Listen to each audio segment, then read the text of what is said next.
ನಮಸ್ಕಾರ. K2 ಕನ್ನಡ ನ್ಯೂಸ್ಗೆ ಸ್ವಾಗತ. ವೀಕ್ಷಿಸಿ ಈ ದಿನದ ಸುದ್ದಿಗಳ ರೌಂಡ್ ಅಪ್.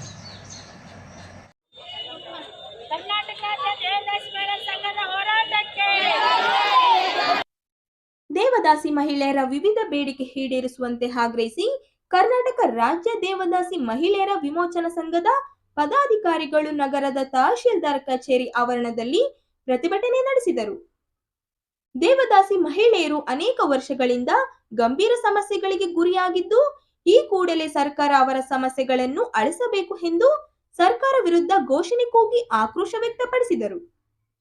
ಎಲ್ಲ ದೇವದಾಸಿ ಮಹಿಳೆಯರ ಮಾನಸಿಕ ಪಿಂಚಣಿ ಸಹಾಯಧನವನ್ನು ಈ ಬಜೆಟ್ನಲ್ಲಿ ಕನಿಷ್ಠ 3,000 ರು ಹೆಚ್ಚಳ ಮತ್ತು ಮಹಿಳಾ ಅಭಿವೃದ್ಧಿ ನಿಗಮ ಎಲ್ಲ ದೇವದಾಸಿ ಮಹಿಳೆಯರ ಕುಟುಂಬದ ಎಲ್ಲ ಸದಸ್ಯರ ಗಣತಿಗೆ ಕ್ರಮ ವಹಿಸಿದೆ.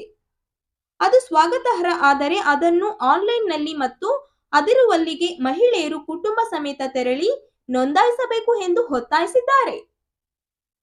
ಇದು ಕಷ್ಟದಾಯಕ ಹಾಗೂ ಭ್ರಷ್ಟಾಚಾರಕ್ಕೆ ಮತ್ತು ನಿಜ ಫಲಾನುಭವಿಗಳಲ್ಲದವರು ಸೇರಿಕೊಳ್ಳಲು ಅವಕಾಶ ನೀಡುತ್ತದೆ. ಆದ್ದರಿಂದ ಇದನ್ನು ತಡೆದು ಈ ಹಿಂದಿನಂತೆ ಅಂಗನವಾಡಿ ಕೇಂದ್ರಗಳ ಮೂಲಕ ಗಣತಿಗೆ ಕ್ರಮ ವಹಿಸುವುದು ಸರಿಯಾದ ಕ್ರಮವಾಗಿದೆ. ಈ ಕುರಿತು ನೆರವಾಗಲು ಕೋರಲಾಗಿದೆ. ದೇವದಾಸಿ ಮಹಿಳೆಯರಿಗೆ ಸ್ವಯಂ ಉದ್ಯೋಗದಡಿ ನೀಡಲಾಗುವ 30,000 ಸಹಾಯಧನ ಖಂಡಿತ ಈ ತೀವ್ರ ಬೆಲೆ ಏರಿಕೆಯ ಕಾಲದಲ್ಲಿ ಅವರು ಸ್ವಯಂ ಉದ್ಯೋಗ ಹೊಂದಲು ನೆರವಾಗಿದೆ.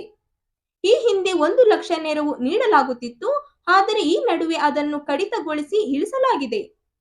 ಇದು ದೊಡ್ಡ ಅನ್ಯಾಯವಾಗಿದೆ. ಆದ್ದರಿಂದ ಈ ಸಹಾಯಧನವನ್ನು ಕನಿಷ್ಠ 1.50 ಲಕ್ಷ ರುಗಳಿಗೆ ಹೆಚ್ಚಿಸಲು ಅಗತ್ಯ ಕ್ರಮ ವಹಿಸಬೇಕು ಎಂದು ಮನವಿ ಮಾಡಿದರು.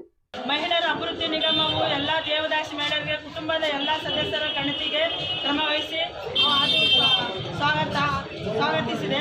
ಆದರೆ ಅದನ್ನು ಆನ್ಲೈನ್ನಲ್ಲಿ ಮತ್ತು ಮಹಿಳೆಯರಿಗೆ ಕುಟುಂಬ ಸಮೇತ ತೆರಳಿ ನೋಂದಾಯಿಸಬೇಕಾಗಿದೆ. ಇದು ಕಷ್ಟದಾಯಕವಾದ ಹಾಗೂ ಭ್ರಷ್ಟಾಚಾರಕ್ಕೆ ಮತ್ತು ನಿಜ ಫಲಾನುಭವಿಗಳಲ್ಲದವರಿಗೆ ಸೇರಿಕೊಳ್ಳಲು ಅವಕಾಶ ನೀಡುತ್ತದೆ. ಆದ್ದರಿಂದ ಇದನ್ನು ತಡೆದು ಈ ಹಿಂದಿನಂತೆ ಅಂಗನವಾಡಿ ಕೇಂದ್ರಗಳ ಮೂಲಕ ಗಣತಿಯನ್ನು ಕ್ರಮವಹಿಸುವುದು ಸರಿಯಾದ ಕ್ರಮವಾಗಿದೆ. ಈ ಕುರಿತು ನೆರವಾಗಲು ಕೋರಿರುವೆ. ದೇವದಾಸಿ ಮಹಿಳೆಯರಿಗೆ ಸ್ವಯಂ ಉದ್ಯೋಗದಡಿಯಲ್ಲಿ ನೀಡಲಾಗುವ 30,000 ರೂಪಾಯಿ ಸಹಾಯಧನವು ಖಂಡಿತ ಈ ತೀವ್ರ ಬೆಲೆ ಏರಿಕೆಗೆ ಕಾಲದಲ್ಲಿ ಅವರು ಸ್ವಯಂ ಉದ್ಯೋಗ ಹೊಂದಲು ನೆರವಾಗದೆ ಈ ಹಿಂದೆ 1 ಲಕ್ಷ ರೂಪಾಯಿ ನೆರವು ನೀಡಲಾಗುತ್ತಿತ್ತು, ಆದರೆ ಈ ನಡುವೆ ಇದನ್ನು ಕಡಿತಗೊಳಿಸಿ ಇಳಿಸಲಾಗಿದೆ. ಇದು ದೊಡ್ಡ ಅನ್ಯಾಯವಾಗಿದೆ. ಆದ್ದರಿಂದ ಈ ಸಹಾಯಧನವನ್ನು ಕನಿಷ್ಠ 1.5 ಲಕ್ಷ ರೂಪಾಯಿಗಳಿಗೆ ಹೆಚ್ಚಿಸಲು ಅಗತ್ಯ ಕ್ರಮ ವಹಿಸಬೇಕು. ದೇವದಾಸಿ ಮಹಿಳೆಯರ ವಸತಿಗಾಗಿ ಉಚಿತ ನಿವೇಶನದ ಜೊತೆಗೆ ರಾಜೀವ್ ಗಾಂಧಿ ವಸತಿ ಯೋಜನೆ ಜೋಡಿಸಿ ಪಕ್ಕಾ ಮನೆಯನ್ನು ಕಟ್ಟಿಸಿಕೊಳ್ಳಲು ಕ್ರಮ ವಹಿಸಬೇಕು. ಇದರಲ್ಲಿಯೂ ರಾಜೀವ್ ಗಾಂಧಿ ವಸತಿ ನಿಗಮವು ಈ ದುರ್ಬಲ ಮಹಿಳೆಯರಿಂದ ವಂತಿಕೆಯ ಹಣವನ್ನು ಕೇಳುತ್ತದೆ. ಈ ದುರ್ಬಲ ಮಹಿಳೆಯರಿಗೆ ಅವರ ಪಾಲಿನ ವಂತಿಕೆ ನೀಡಲು ಸಾಧ್ಯವಾಗದೆ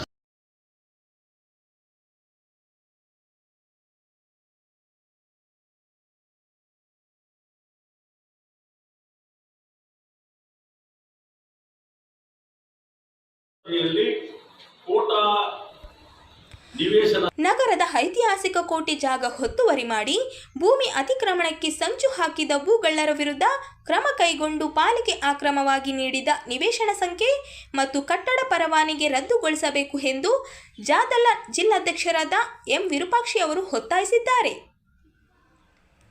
ಅವರಿಂದು ನಗರದ ಸುದ್ದಿಗಾರರೊಂದಿಗೆ ಮಾತನಾಡುತ್ತಾ, ಐತಿಹಾಸಿಕ ಕೋಟೆ ಕಂದಕ ಪ್ರದೇಶ ಪಟ್ಟಭದ್ರರು ಲಪಟಾಯಿಸಲು ಸಂಚು ಹೊಡೆದಿದ್ದಾರೆ ಎಂದು ಆರೋಪಿಸಿದರು.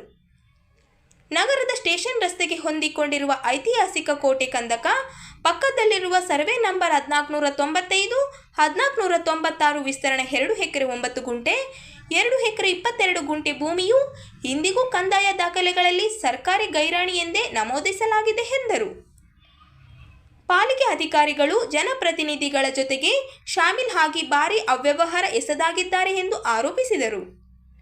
ಪಾಲಿಕೆ ಅಧಿಕಾರಿಗಳು ಕಾನೂನು ಉಲ್ಲಂಘಿಸಿ ರೇರಾ ಕಾಯ್ದೆ ಪರಿಗಣಿಸದೆ ಕಟ್ಟಡ ನಿರ್ಮಾಣಕ್ಕೆ ಪರವಾನಗಿ ನೀಡಲಾಗಿದೆ ಎಂದರು. ಕೋಟೆ ಕಂದಕ ಒತ್ತುವರಿ ಸಂಬಂಧ ಜಿಲ್ಲಾಧಿಕಾರಿಗಳಿಗೆ ಮೂಲ ದಾಖಲೆ ಸಲ್ಲಿಸಿ ಕೋಟೆ ಕಂದಕ ಸಂರಕ್ಷಣೆ ಮಾಡಬೇಕು ಎಂದು ಅವರ ಗಮನಕ್ಕೆ ತಂದು ಅತಿಕ್ರಮಣಕ್ಕೆ ಸಂಚು ಹಾಕಿದ ಭೂಗಳ್ಳರ ವಿರುದ್ಧ ಕ್ರಮಕ್ಕೆ ಒತ್ತಾಯಿಸಲಾಗಿದೆ ಎಂದರು. ಜಿಲ್ಲಾಧಿಕಾರಿಗಳ ಕೂಡ ಮುಕ್ತವಾಗಿ ಭರವಸೆ ನೀಡಿದ್ದು, ಕೋಟೆ ಕಂದಕ ಒತ್ತುವರಿ ಮಾಡಿದವರ ವಿರುದ್ಧ ಕಠಿಣ ಕ್ರಮ ತೆಗೆದುಕೊಳ್ಳಲಾಗುವುದಾಗಿ ಹೇಳಿದ್ದಾರೆ. ಒಂದು ಜಿಲ್ಲಾಧಿಕಾರಿಗಳು ಕ್ರಮಕ್ಕೆ ನಿರ್ಲಕ್ಷ್ಯ ವಹಿಸಿದರೆ ಭೂ ಕಬಳಿಕೆ ನ್ಯಾಯಾಲಯ ಮೊರೆ ಹೋಗುವುದಾಗಿ ಎಂದು ಎಚ್ಚರಿಕೆ ನೀಡಲಾಗಿದೆ ಎಂದು ಹೇಳಿದರು. ಸ್ಥಳ ಪರಿಶೀಲನೆ ಮಾಡಿ ಅದು ಸರ್ಕಾರಕ್ಕೆ ಸೇರಿರ್ತಕ್ಕಂಥದ್ದನ್ನು ತೀರ್ಮಾನ ಮಾಡಿ ಈಗ 2 ವರ್ಷ ಆಯಿತು. ಆ ಒಂದು 2 ಎಕರೆ ಭೂಮಿಯನ್ನು ನಾವು ಅಲ್ಲಿ ಉಳಿಸ್ಕೊಂಡಿದ್ದೀವಿ. ಅಲ್ಲಿ ಜಿಲ್ಲಾಧಿಕಾರಿಗಳಿಗೆ ನಾವು ಒಂದು ಮನವಿಯನ್ನು ಕೊಟ್ಟಿದ್ದೀವಿ. ಆ ಸಂದರ್ಭದಲ್ಲಿ ಈ ಭಾಗದಲ್ಲಿರ್ತಕ್ಕಂಥ SC ST OBC ವಿದ್ಯಾರ್ಥಿಗಳಿಗೆ, ಯುವಜನರಿಗೆ ಸ್ಕಿಲ್ ಡೆವಲಪ್ಮೆಂಟ್ ಸೆಂಟರ್ ಮಾಡಲಿಕ್ಕೆ ಆ ಭೂಮಿಯನ್ನು ನಮಗೆ ಮಂಜೂರು ಮಾಡಬೇಕಂತಕ್ಕಂಥ ಮನವಿ ಮಾಡಿದ್ವಿ. ಇವತ್ತು ಕೂಡ ಅದೇ ರೀತಿಯಲ್ಲಿದೆ.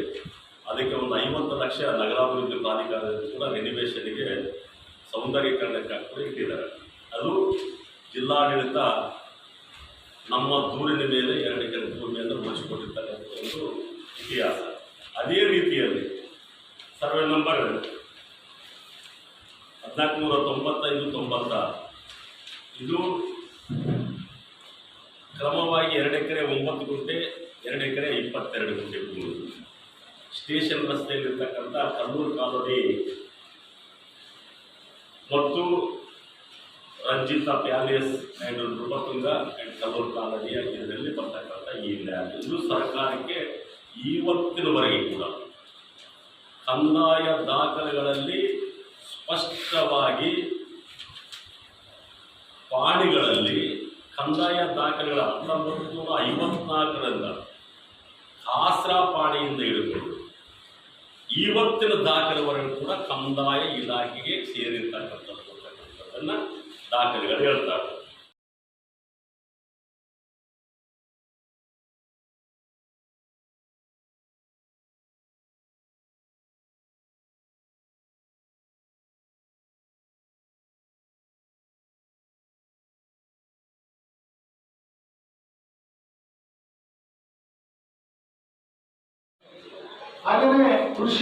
ಕೃಷಿ ಉತ್ಪನ್ನಗಳಿಗೆ ಕನಿಷ್ಠ ಬೆಂಬಲ ಬೆಲೆ ಖಾತರಿ ಕಾನೂನು ಜಾರಿಗೆ ತರಬೇಕು.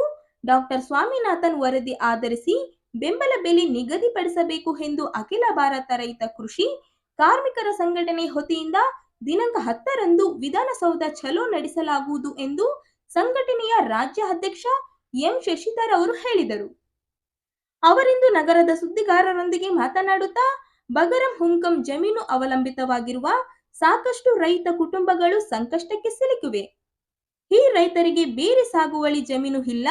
ಬಗರಂ ಹುಂಕಂ ಸಾಗುವಳಿದಾರರಿಗೆ ಹಕ್ಕುಪತ್ರ ವಿತರಿಸಬೇಕು ಎಂದು ವಿಧಾನಸೌಧ ಬೃಹತ್ ಹೋರಾಟ ನಡೆಯಲಿದೆ ಎಂದರು.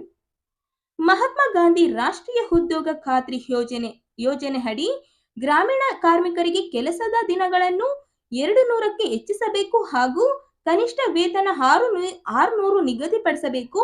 ಕೃಷಿ ಮಾರುಕಟ್ಟೆ ಹೊಸ ನೀತಿಯನ್ನು ಕೈಬಿಡಬೇಕು. ಬೀಜ ರಸಗೊಬ್ಬರವನ್ನು ಕಡಿಮೆ ದರದಲ್ಲಿ ಸರಬರಾಜು ಮಾಡಬೇಕು. ವಿದ್ಯುತ್ ಖಾಸಗೀಕರಣವನ್ನು ಹಿಂತೆಗೆದುಕೊಳ್ಳಬೇಕು ಎಂದು ಒತ್ತಾಯಿಸಿದರು. ಮುಖ್ಯವಾಗಿ ಇವತ್ತು APMC ಏನಿದೆ, ಹಿಂದೆ ಲೈಸೆನ್ಸ್ದಾರರು APMCನಲ್ಲಿ ಇದ್ದಾಗ ಪರಿಪೂರ್ಣವಾಗಿ ಚೆನ್ನಾಗಿತ್ತು ಅಂತ ಅಲ್ಲದೇ ಇದ್ರೂ ಕೂಡ ಸರ್ಕಾರದ ಒಂದು ನಿಯಂತ್ರಣ ಇತ್ತು.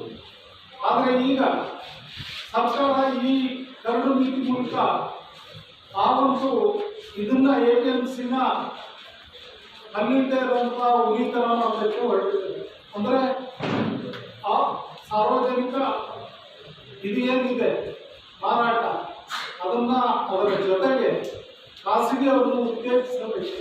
APMCಗೆ ತಿದ್ದುಪಡಿ ತರುತ್ತದೆ. ಇದರಿಂದ ಈಗ ಯಾರು ವ್ಯಾಪಾರಸ್ಥರಿದ್ದಾರೆ ನೇರವಾಗಿ ರೈತರ ಹೊಲಗಳಿಗೆ ಹೋಗಿ ಮಾರಾಟ ಹಾಗೂ ಸಗಟು ವ್ಯಾಪಾರ ಮಾಡೋದಕ್ಕೆ ಅವಕಾಶ ಮಾಡಿಕೊಟ್ಟಿದ್ದಾರೆ. ಇದು ಅತ್ಯಂತ ಖಂಡನೀಯ. ಯಾಕೆ ಅಂತ ಹೇಳಿದ್ರೆ ಈಗ ರೈತರ ಹತ್ರ ಹೋದ್ರೆ ಅವರು ಖಂಡಿತ ರೈತರಿಗೆ ಒಳ್ಳೆ ಬೆಲೆ ಕೊಡ್ತಾರೆ ಅನ್ನೋ ಯಾವುದೇ ಖಾತ್ರಿ ಇಲ್ಲ.